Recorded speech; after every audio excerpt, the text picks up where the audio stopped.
مورد انواع و اقسام تکالیف مقعدی گپ میزنیم. اول باید بدانیم که هر تکلیف مقعد یا هر بیماری مقعد بواسیر نیست. این که بواسیر چی است و چطور میتونیم از امراض دیگه مقعدی تفکیک کنیم، روی همین موارد صحبت میکنیم.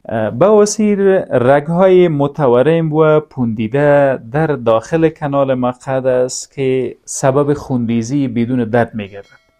اگر تشناب میریم، زور میزنیم، قسمت از مقعد بیرون مبرایه و سبب خونریزی بدون درد میگردد. اینا نشانه های موجودیت بواسیر است. یک تکلیف دیگه مقعد که شقاق مقعد یا انال فشر نامیده میشه، یک ترق و پارگی در داخل مخاط مقعد به وجود میاد که درد خیلی شدید و سوزان داره و خونریزی خیلی کم.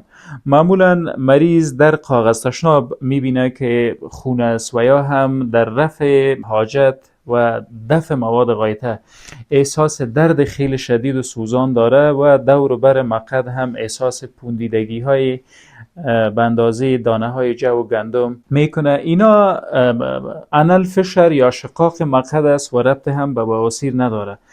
اگر افرازات چسبناک و بدبو در اطراف نواحی مقعد داریم و پوندیدگی و تورم در اطراف مقعد احساس میکنیم، اینا میتونه موجودیت انورکتال فیستولاها و ابسس ها یا ابسه در دور بر مقعد را تثبیت بکنه. برای دانستن بهتر موضوع خلاصه تر بگوییم، اگر درد در هنگام دفع مواد غایطه داریم، درد خیلی شدید و خونریزی خیلی کم، این بواسیر نیست بلکه شقاق یا انال فشر است.